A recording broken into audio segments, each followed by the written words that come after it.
Metro Quester is the console version of the PC dungeon RPG Quester, a story that explores the truths of the lost world. This game was launched for the PS5, Xbox Series, PS4, Xbox One, and Switch on December 15th, thankfully by the publisher Kemco and developer 1000 Games.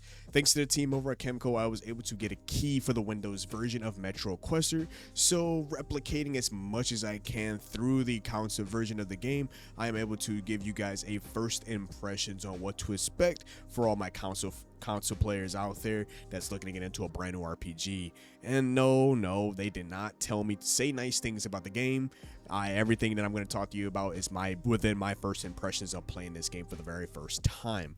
But let's jump right in which this is a dungeon exploration RPG that kind of gives me the vibes of the 80s or 90s computer RPGs. The tutorial is just written text that gives you a brief explanation of what's going on in the game, gives you a broad understanding of what to expect in playing Metro Quester. The party is a team of 5. It's a very text-based, not what most people will be accustomed to in most RPGs nowadays. Like, this is very, like, it feels very text-based, like very 90s, 80s. I can't put my finger on like the vibe I receive from this game. But the core gameplay is centered around exploring abandoned metro parts of Japan. There is also a food hunger cycle every time you move in the dungeon, in which the other monsters move as you do as well.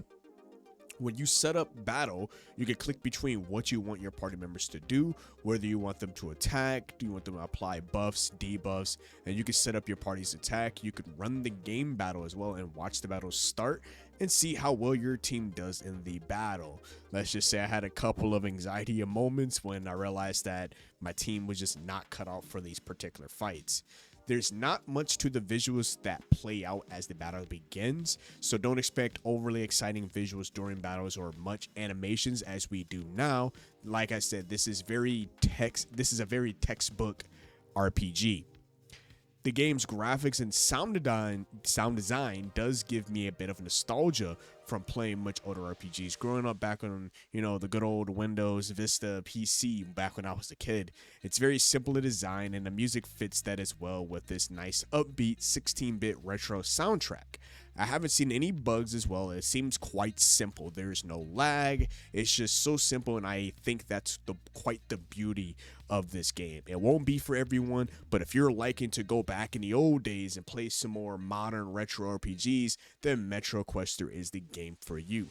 This game is more optimized to be played on controller due to the fact of me playing on PC through the Microsoft Store and not really keyboard and mouse. So you will have to use a controller to really truly navigate this game while you're playing it. If you are playing on the Windows counterpart like how I was, just know, like I said, the game's already out on PC or Steam to be exact, and it's, like I said, this is for all my people who are trying to play on the Microsoft Store. The gameplay mechanics goes a little bit deeper. In order to move around the city, you will use a purification fuel, which basically acts as a tick or a timer for movement.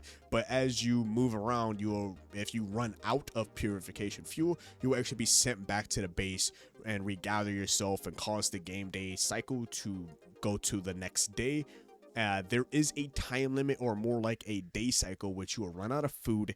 In my current playthrough I'm in right now, or the current first level, you need to get up to like 100 pieces, and every time you get the amount per that week, the amount of food goes up for that next week. Another big major gameplay mechanic is, of course, the combat. During combat, you can set up what attacks you would like to do, and which, depending on your character, will let you know which attacks can be done. Each attack or skill has a meter, which acts basically as your AP gauge, and you really use up to 5 bars of it, so you can only plan out your attacks per however many AP that they actually use before you can actually set out your attack. So it does help tremendously in surviving fights when you are setting your attacks up in perfect ways. You can also find other areas to set up base at due to how large the map is. So if you want to explore other areas of the map, you could be able to do so and use some resources. Your whole point, like I said, is to gather food. So you will come across like bushes that have like little shrubs. You can keep bumping into it, see how much food you get back. There are like mushrooms that kind of may hide a monster or food or some RNG. I swear my RNG sucks in this game. The features I did enjoy the most though about this game, even though the UI can quite get confusing trying to navigate the game, but it's a very simple, you can sort of relax out playing this game. I love how the battle system plays out. It has a speed up system, make fights go by faster. Leveling up your team is easy, as when you're in your base, it'll give you a notification that lets you know someone is able to level up. I love abusing the withdraw ability, which does use a bit of resources, but you can be able to leave battles you know you wouldn't win otherwise. Essentially, the biggest highlight of this game is the quality of life features that this game hold out, but they do it at the most simplest way. I feel like as the years got on, a lot of UI or user experiences got a little bit more complicated. No, this brings it to a halt and actually make it very simple to play for anybody to pick it up, whether you're a child or no matter what you are. You could never play an RPG. It's confusing, but it's there, right?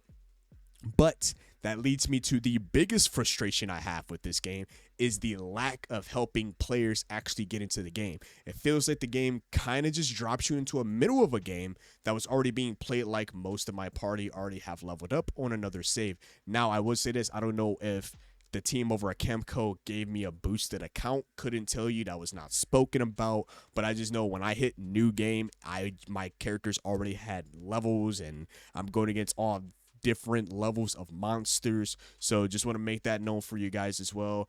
The UI can be a bit confusing, but after playing for some time, you actually can get used to it. But at this point, I'm sure the game does hate me, and I feel like that's another frustration, is that the RNG and the difficulty of the monsters, like, doesn't matter what you're doing. Like, I'm on the very first level, you know, still learning through the tutorial, and all of a sudden I'm come across a monster that can possibly one-shot my entire team, like the mushroom spores that you'll come across, and it's just like, you never know. Now, of course, I do like the fact that the game does highlight what the danger levels of that monster. If they're blue, they're easy; purple, medium; red, extremely hard for that monster.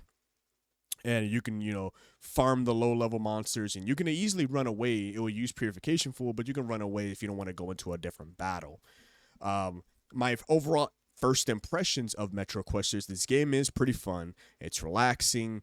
It does have, you know, a confusing user interface. A user experience is a little bit easier to navigate, nothing too crazy. Like I said, this game is at its simplest, and I feel like that's what people will love the most about this game. It is at its most simplest that it can be, with how relaxing the gameplay is and very simple design. I could say I will be continue playing it just so I want to beat it. And I like another good game where I can just relax. Like, this feels like a cozy RPG that players will love. If you want more reviews and gameplays around your favorite RPGs that are upcoming or already released, then I recommend you to subscribe to the channel as well. Like the video if the game is something you will like and you want to actually check it out. Like I said, there is a Steam version, Windows version, and a console version now. But as always, it's been your host, KICTV, here at Chaotic Inc., signing out. Peace. I make a manifest. I don't sleep, that's so weak. Don't plan to rest. I'm from a hood where you die if you don't pack a vest. No culinary degrees, but whipping crack the best. Chefing, hard times taught lessons. Praying every night to pull up in park Benzes. What's my home is what you call trenches. You wouldn't last a day seeing life through all lenses. It's all tension, no sun, and rain and plenty. Full-time job, still can never make a penny.